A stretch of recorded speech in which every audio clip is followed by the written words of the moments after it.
Hello everybody, welcome back to HBM Mod. Today, we're in the main world, where we are working on the ICF, or we're working on the ICF, but I've taken a break from working on the ICF to work on other projects, which I need to show you all. Well, some of the projects are like finishing up the building, because the building needs to be finished, but what even is this one? Special blocks of iron. I didn't even know they were there. I will need to use those guys for something eventually.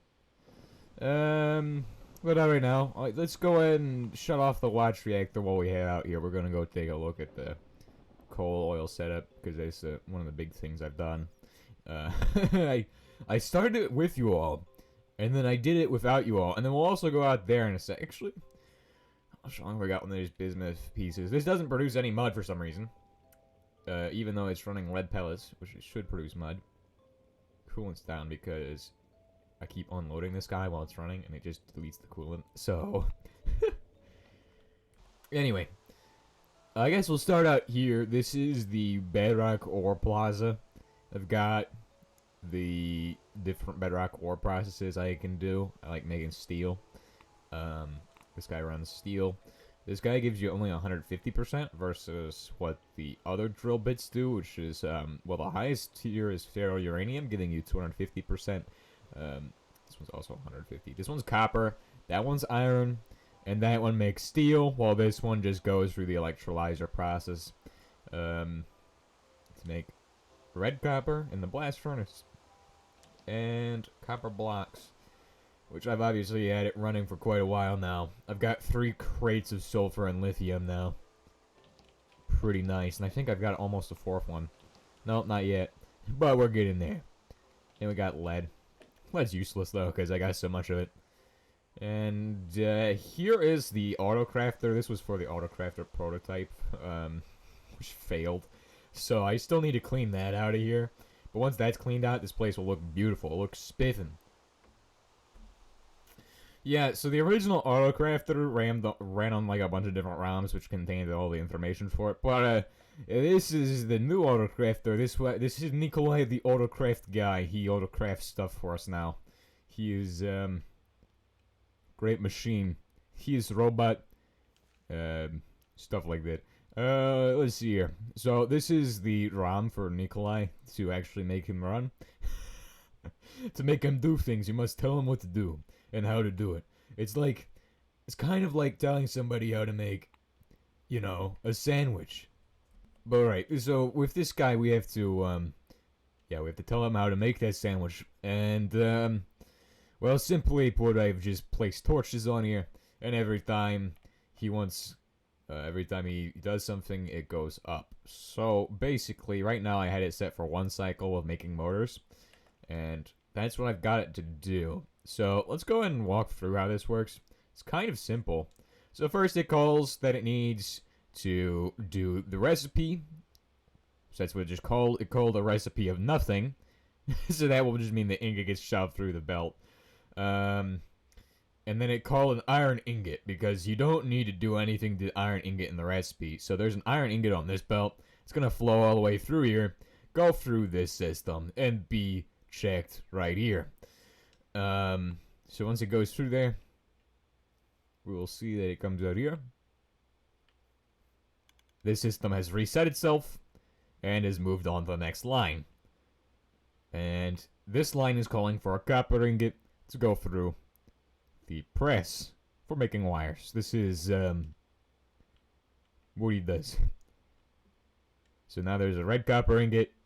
It's kind of slow, but if you don't want to craft something, Nikolai will craft it for you. He crafts. Yes. And that resets, and it's back to the iron ingot, because it needs to make 3 coils for a motor. And yeah, we'll see what happens once it gets to the line skips, which is what this orange line is. Any torch on this orange line basically simulates a number 5 signal, which is the reset function for the actual, or actually the increment function for the line. So, and since the increment function has a delay in it, or actually no, increment function usually ends up just having the signal strength of like 0, I have to run it through this repeater. So it adds a little bit of extra delay, but it works in the end. So that's all that matters.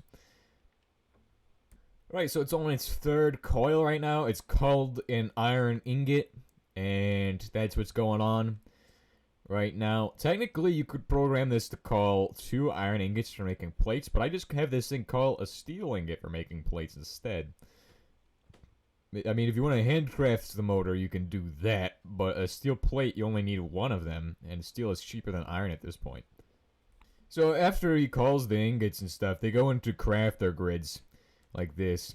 And if something misses one of these guys, but it shouldn't because these have ejector speed upgrades to make them reliable, he will do his stuff. Boom. Right. It'll just end up in here, and I'll have to throw it back through. So if something misses that, which it used to back in the day when I didn't have the upgrades on those guys, then that would have been an issue. As you can see, I actually programmed them to make capacitors at one point. They're a ridiculous recipe because I have to program the shredder recipe. Oh crap. Broke a piece of redstone. Doesn't really matter. It doesn't have it on this line. Shredder recipe. I needed 4 shredder recipes, and then I need to do wires, and then I just need to do a pass through for all these 8 lines afterwards. So this would all be pass throughs, or basically what the iron ingot does in this setup, in the current system. So this one calls a pass through, which means it goes through this, and it just goes into like a crate, and then it's scanned, and then tells Nikolai what to do. I believe we're currently on the second to last one before the line skips. Or did it? Yeah, it's called a line skip, which means it's broken. Unless I take this out, put it back in. That's what should happen when it calls a line skip. So sometimes it does break, and I don't know why it broke there, but as you can see, it just sends them back through on these express conveyor belts. I probably could use express conveyor belts, but I don't have to use upgrades for these guys too much, so I mean, it would probably make it way faster, too. You'd be like crafting like 10 times as fast as he currently can. But now you see I have the stuff to make a motor. I have 3 of these guys, and 1 of these guys. And honestly, it takes less time to do it by hand, and plus you don't have to program the machine. But if you want to make like 1 motor, or like 1 red copper coil, then you want to make circuit boards, and then you want to make, well, you could expand this thing theoretically, and then you could make capacitors too. You can make vacuum tubes at the same time. Basically, if you do not want to waste your entire inventory while you're crafting 10 dozen items, this guy can take care of it. Anyway, I'll show you how I make motors now because it's changed. I used to make the motors without the welding machine, but I actually think it's cheaper to do it with the welding machine due to the cost of steel. The steel is cheap, right? Iron might be cheap. Depends. Right, we could make it right there, or we could make it here. Plus, he can just make as many motors as he wants, which is nice because I can just have this guy on a loop and he will make motors. But let's go over to the actual other place I was going to show you first. But I decided to show you guys this place first. This guy's doing his stuff. Oh, but he's not doing redstone because we are out of redstone basically. Are you drilling? No, you're not. Okay, well, we'll have him drill in a second. Maybe. Actually, I need to get overdrive upgrades for the drills. That is where I make the hard stone at. You just crystallize regular stone using a mace miner pickaxe and it will do the job. These guys are almost done, and I have produced 0 mud from this because that's LES for you. It produces no mud, and if you run it with other things that should produce mud, for some reason it still doesn't produce mud. Because lead pellets should produce mud. They should definitely produce mud. I'm like 100% sure that they increase mud production in some capacity. Let's go down. There's some stairs here. Oh, come on. Okay, we'll have to go down this way. Oh, hey, it's done. It's time to switch this out for another block of these. I need to make lead blocks, and I need to make 100,000 of them for the current build. So, I mean, that's fun. That's really fun. But it's not expensive because I can just print lead out of the watch reactor. So let's get out this way. Right, so this is the new oil setup, which we were working on together for a bit, and then I left for a bit, and then I've come back now, and this is what we're doing. We're taking a look at this oil setup. This is the turbo fan. Don't ask what the chickens are for. Don't ask what the chickens are for. I threw the chicken fans into the machine.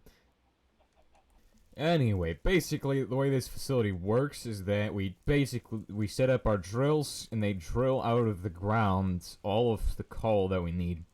And then all the coal goes into these, and fills up, well, it should fill up the heat. It doesn't fill up the heating ovens, because it's not fast enough. I need to actually get the overdrive upgrades for them. I'm not doing that right now. They're not expensive from what I understand, so we'll be able to do it. Actually, what do they cost even? I think they are actually pretty expensive. I need 3 overdrive upgrades then for this facility. Not too bad. A stack of dash for each. This is not a stack of dash. I've heard this is a stack of dash, but this is going to be 48 versatile chip circuit boards if I want to make 3 of them. I mean, not really a stack of dash. It just costs 16 dash for each. Efficiency upgrades. Oh, it costs a bunch of efficiency upgrades. That's kind of dumb. Is this really good though? Like, what is this over? What does it do? What are its benefits?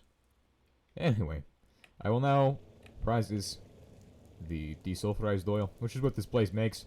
Basically, I crack down all of the oil from this main fractioning tower, which processes all of the coal, tar creosote into the oil, and bitumen's turned into oil, and then it's all cracked down and sent into this guy, who desulfurizes it with liquid hydrogen. And liquid hydrogen is produced everywhere in the facility, because I was trying to actually get, like, the liquid hydrogen to power everything.